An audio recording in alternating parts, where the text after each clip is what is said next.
Hello and welcome to एडॉन। हमारा question है show that the vector v is equal to Y Z I cap plus x Z J cap plus x Y के cap is irrotational and find a scalar function u such that vector v is equal to gradient of u। सबसे पहले से irrotational proof करना है। Irrotational क्या होता है? It implies curl of the vector v is equal to zero. Curl क्या होता है? It is del cross v vector is equal to zero and del is partial derivative with respect to x I cap plus partial derivative with respect to y j cap plus partial derivative with respect to z k cap। So cross product लेंगे del cross vector v का, जिसमें v हमें given है। It is del by del x I cap plus del by del y j cap plus del by del z k cap cross product with the vector y z I cap plus x z j cap plus x y k cap. इसको solve करने के लिए हम क्या लेते हैं? we take I, j and k, coefficient of I, j, k. In first vector, it is del by del x, del by del y and del by del z. For second vector, it is yz, xz and xy. Now evaluate this. It is equal to I cap in bracket partial derivative with respect to y of xy minus it is del partial derivative with respect to z of xz. Now minus j cap in bracket partial derivative of xy with respect to x minus partial derivative of yz with respect to z plus k cap partial derivative with respect to x of xz minus partial derivative with respect to y of yz. Now इसे solve करेंगे. It is i cap in bracket partial derivative of x y with respect to y क्या होगा? x.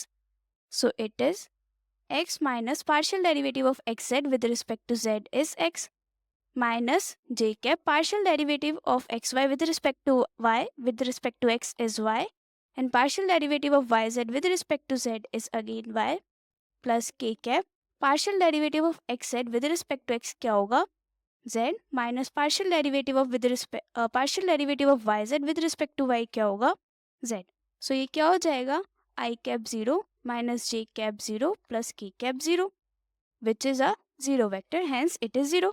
This implies curl of vector v is equal to 0, hence it is irrotational. Now second part में क्या पूछा है? हमें scalar u find out करना है such that vector v is equal to gradient of u. हमें show करना है vector v is equal to gradient of u. Gradient क्या होता है? Gradient of u it is equal to del u and del क्या होता है? Partial derivative with respect to x, partial derivative with respect to y and partial derivative with respect to z. अगर points में लिखना है with u, so ये क्या हो जाएगा? del u by del x, del u by del y, del u by del z, क्योंकि u क्या है? Scalar function. नाउ इसको हम लिख सकते हैं y z I cap plus x Z J cap plus x Y के cap is equal to, इसे वेक्टर फॉर्म में लिखेंगे तो ये क्या हो जाएगा? Del u by del x i cap plus del u by del y j cap plus del u by del z k cap. So ये क्या हो जाएगा?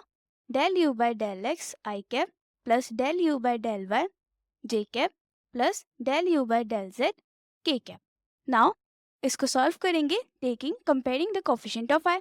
तो ये क्या हो जाएगा? yz is equal to del u by del x, xz is equal to del u by del y, xy is equal to del u by del z. So पहले इसको इवेल्युएट करते हैं. yz is equal to del u by del x. So ये क्या होगा? del u by del x is equal to yz. Take this as 1, this as 2 and this as 3. Now solving 1 del u by del x is equal to y dash yz. इसे solve करेंगे by taking integration on both sides. So ये क्या हो जाएगा? and with respect to x, अब ये partial derivative है, so इसका इंटीग्रेशन जब हम with respect to x लेंगे then we have to fix y, z. So ये क्या हो जाएगा? u is equal to integration of yz with respect to x plus function किसके रिस्पेक्ट में आएगा? y, z में, क्योंकि हमने yz क्या लिया है? फिक्स, एंड जिसका इंटीग्रेशन में वैल्यूएशन नहीं हुआ है. सो ये क्या हो जाएगा? u is equal to Y Z x plus f of Y comma z. Now अगर हम इसका अगेन डेरिवेटिव लेंगे that is del you by del x with respect to x लेंगे तो ये अगेन क्या हो जाएगा वाई जेड प्लस कोई भी फंक्शन है जिसमें सिर्फ वाई और जेड है एंड उसका derivative with respect to x हो रहा है तो वो क्या हो जाएगा 0।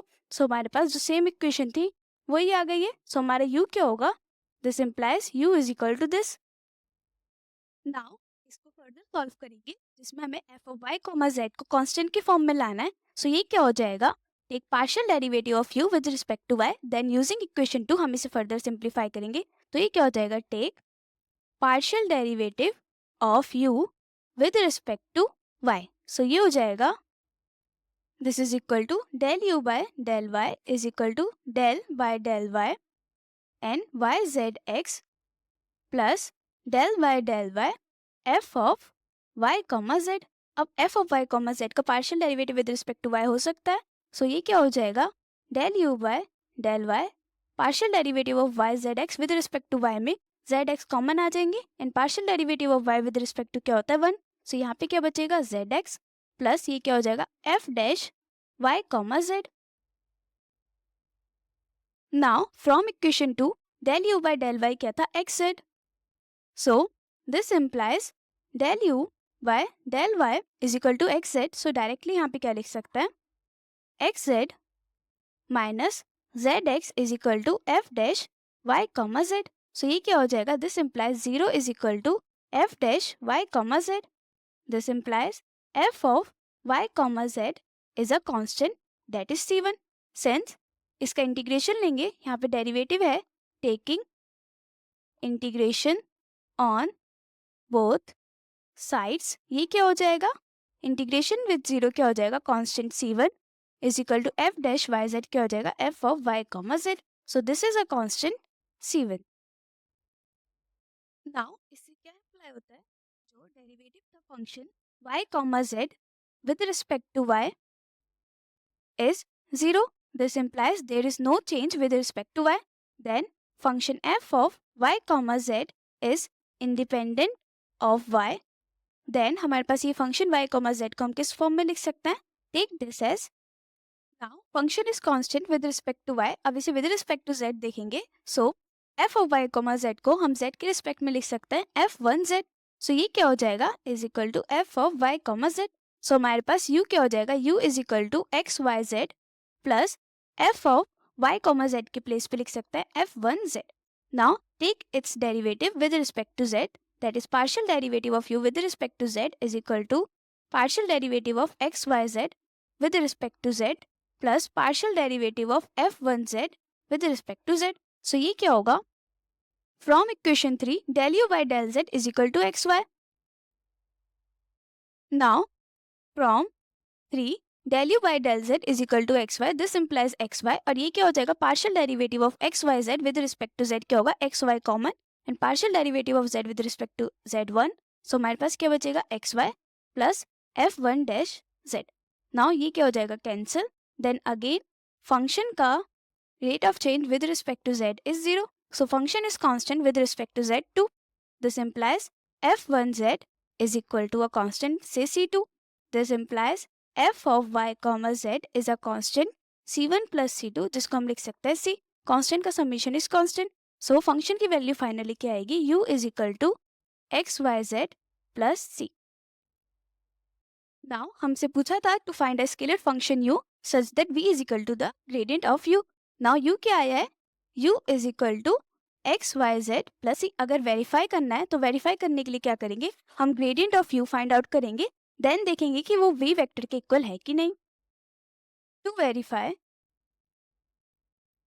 Take gradient of u that is del u by del x I cap plus del u by del y j cap plus del u by del y k cap।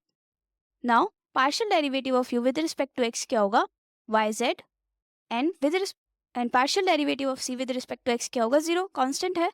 So it is yz I cap plus partial derivative of u with respect to y क्या होगा xz and constant का 0, so it is xz j cap plus partial derivative of u with respect to z क्या होगा x y z है, then it is x y and constant का क्या होगा 0, so it is x Y के cap. And ये हमारा किसके इक्वल है, वेक्टर वी के। एंड वेक्टर वी के तो y z x z and x y, so it is verified, hence this is the answer for you and this is it for this question.